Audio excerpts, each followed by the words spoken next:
Hey friends, welcome to my channel and today we are going to study Salvatore by W. Somerset Maugham। दोस्तों W. Somerset Maugham 19th century के novelist and short writer हैं। तो दोस्तों सैल्वाटोर एक 15 साल का बच्चा है जो काफ़ी हंसता मुस्कुराता रहता है, खुश रहता है हमेशा। उसकी आंखों को देखकर ऐसा लगता ही नहीं है कि उसे कोई टेंशन होगी किसी बात की, हमेशा खुश रहता है। उसके फादर फिशरमैन थे, मछुआरे थे, तो हर सुबह समंदर के किनारे आकर खड़ा हो जाता। बहुत कम कपड़े पहनता और उसका जिस्म बहुत ही पतला दुबला था। सैल्वाटोर हमेशा पानी में खेलता रहता था। उसके पैरों की स्किन बहुत ही सख्त हो चुकी थी क्योंकि वो पैरों पे कोई भी स्लीपर्स या शूज़ नहीं पहनता था। सैल्वाटोर की ज़िंदगी बहुत ही सिंपल थी, उसे कोई टेंशन नहीं थी। पूरे दिन समुद्र के पानी में रहता था और किनारे के पास पड़े पत्थरों से खेलता रहता था। दोस्तों सैल्वाटोर के फादर के दो बिज़नेस थे, एक तो वो मछली पकड़ते थे, मछुआरे थे, और दूसरा बिज़नेस था वाइन यार्ड का। वाइन यार्ड उस जगह को कहते हैं जहाँ पर शराब बनाई जाती है। सैल्वाटोर के दो छोटे भाई थे जिनका वो बहुत ज़्यादा ख्याल रखता था।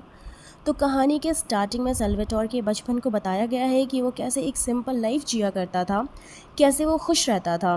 लेकिन धीरे धीरे वक्त बीतता गया और देखते ही देखते सैल्वाटोर भी बड़ा हो गया। दोस्तों सैल्वाटोर को एक लड़की से प्यार हो गया था। लड़की बेइंतहा खूबसूरत सुंदर लड़की थी। सैल्वाटोर उस खूबसूरत लड़की की इंगेजमेंट भी हो जाती है, लेकिन इसी दौरान सैल्वाटोर आर्मी ज्वाइन कर लेता है।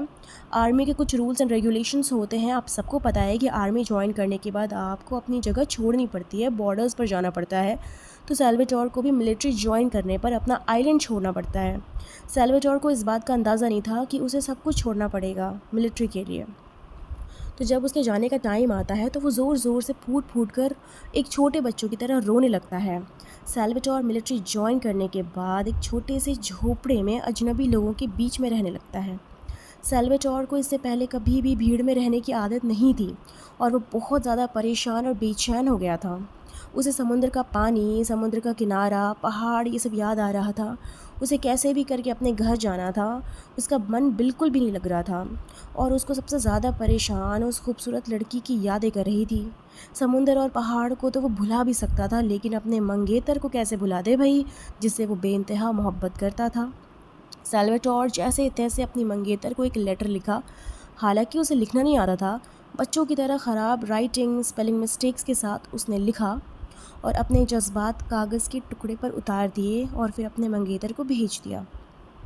लेटर में उसने बताया कि वो उस लड़की को कितना ज़्यादा मिस कर रहा था और कितना तड़प रहा है घर वापस आने के लिए। अच्छा, मिलिट्री में क्या होता है दोस्तों कि आपकी शिफ्टिंग हो जाती है जगह जगह, कभी इस बॉर्डर पर, कभी उस बॉर्डर पर, कभी इस देश में, कभी उस देश में, हर जगह डिफरेंट डिफरेंट। तो सैल्वाटोर को भी अलग अलग जगह पर भेजा जाता था। उसे कभी स्पेजिया नाम की जगह पे भेजा जाता था, फिर वेनिस भेजा गया, उसके बाद उसे बैन भेजा गया और फिर फाइनली उसकी शिफ्टिंग चाइना में हुई। चाइना में आकर सैल्वाटोर बहुत ही बीमार हो गया और महीनों तक हॉस्पिटल में रहा। फाइनली उसे बताया जाता है कि उसकी बीमारी का नाम है रूमेटिज़म। दोस्तों रूमेटिज़म एक बीमारी होती है जिसमें पूरी बॉडी में सारे जॉइंट्स में पेन होने लगती है। तो जैसे सैल्वाटोर को बताया जाता है कि तुम्हें रूमेटिज़म हुआ है और अब तुम्हें मिलिट्री छोड़नी पड़ेगी क्योंकि तुम अब अनफिट हो चुके हो, तो ये बात सुनकर वो एकदम राहत भरी सांसें लेता है। उसे एहसास हो जाता है कि चलो भाई अब इस नौकरी से मुझे छुटकारा मिलेगा। अब वो अपने घर वापस चला जाता है, अपने मंगेतर से मिलेगा जाकर। उसको इतना चैन, इतना उसको सुकून मिलता है दोस्तों कि उसकी बात मैं आपको बयान नहीं कर सकती। डॉक्टर को लगा था कि सैल्वाटोर को बहुत ही दुखी होगा ये बात जान के, पर डॉक्टर को क्या पता था कि सैल्वाटोर इतना खुश क्यों हो रहा है। डॉक्टर ने एक बात और बताई। डॉक्टर ने कहा कि सैल्वाटोर, ये बीमारी का कोई इलाज नहीं है, सारी ज़िंदगी तुम्हारे साथ में रहेगी। लेकिन सैल्वाटोर ने डॉक्टर को की इस बात को ध्यान से नहीं सुना क्योंकि उसे वापस जाने की इतनी खुशी हो रही थी, इतना ज़्यादा एक्साइटमेंट था उसमें। वो सोच रहा था कि मैं अपने आइलैंड पर जाऊंगा, अपने मंगेतर से मिलूंगा, बड़ा एक्साइटेड था वो। बहुत लंबा सफ़र तय करके फाइनली वो अपने घर पर पहुंच गया। तो दोस्तों सैल्वाटोर का वेलकम करने के लिए घर के सभी लोग वहाँ पर मौजूद थे।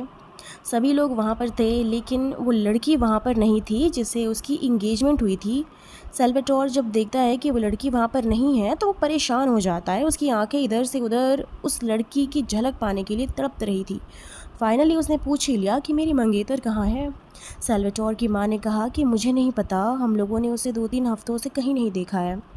उसी रात सैल्वाटोर खुद उस लड़की से मिलने उसके घर पे गया। वो लड़की आराम से अपनी माँ के पास बैठी हुई थी घर के बाहर। सैल्वाडोर इतने वक्त के बाद उस लड़की से मिल रहा था तो उसको थोड़ी सी शर्म आ रही थी। सैल्वाडोर मिलते ही सबसे पहला सवाल किया कि क्या तुम्हें मेरा लेटर मिला था जिसमें मैंने तुम्हें बताया था कि मैं घर वापस आने वाला हूँ। लड़की कहती है कि हाँ मिला था, तुम्हारा लेटर मिला था और आइलैंड के बच्चों ने हमें बताया कि तुम बीमार हो चुके हो। सैल्वाडोर एक्साइटेड होकर कहता है हाँ इसी वजह से तो मैं यहाँ पर आया हूँ। बेचारे को अपनी बीमारी का इतना गम नहीं था जितनी खुशी घर पर वापस आकर उस लड़की से मिलने की थी। लेकिन लड़की और उसकी माँ ने यह भी सुना था कि अब सैल्वाडोर की बीमारी अब ठीक नहीं हो सकती है, पूरी ज़िंदगी उसके साथ में रहेगी। हालांकि डॉक्टर ने काफ़ी नॉनसेंस की थी, बकवास करी थी, लेकिन सैल्वाडोर को यकीन था कि जब वो अपने घर पर वापस जाएगा, अपने लोगों के साथ में रहेगा, तो फिर ये बीमारी ठीक हो जाएगी। उसके बाद लड़की बोलती है स्पष्ट शब्दों में कि मैं एक ऐसे लड़के से शादी नहीं कर सकती जो बीमार हो। तुम बीमार हो, अनफिट हो, कभी मेहनत नहीं कर पाओगे, कभी ठीक नहीं हो पाओगे, इसलिए मैं तुमसे शादी नहीं कर सकती। साफ साफ बोल देती है, कोई घुमा फिरा कर नहीं कहती। और ये बात सैल्वाडोर के सीने में तीर की तरह जाकर चुभती है। इतना दर्द था उसे जो बयान नहीं किया जा सकता। वो चुपचाप सीधा अपनी माँ के पास गया और अपनी माँ की छाती पर सर रख कर ज़ोर ज़ोर से रोने लगा। इतना सब कुछ होने के बाद सैल्वाडोर उस लड़की को ब्लेम नहीं किया।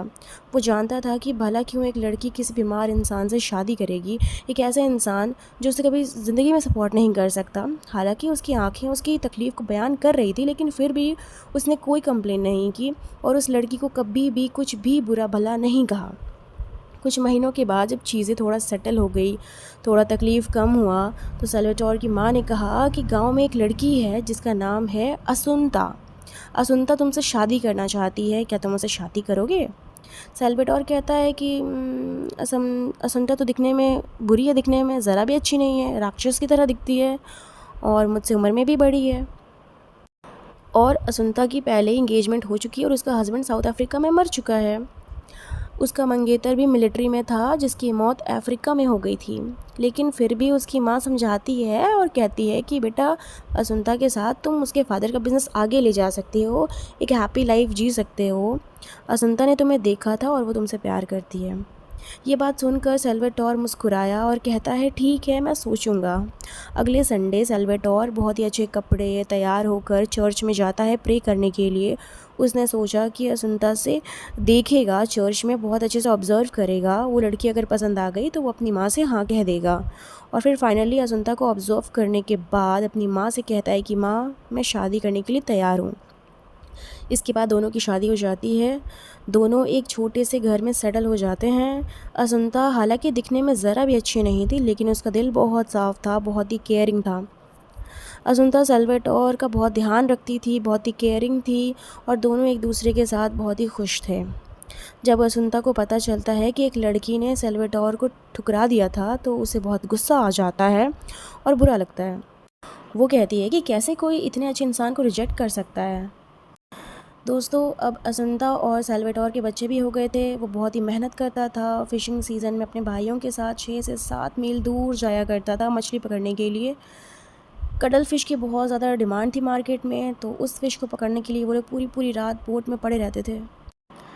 साथ में उसे वाइन यार्ड को भी संभालना पड़ता था। पसलियाँ उसकी बहुत दर्द करती थी। काम के बीच वो सिगरेट्स पी लिया करता था और वहीं पर लेट जाया करता था। एक चीज़ जो सैल्वाडोर में थी वो थी गुडनेस।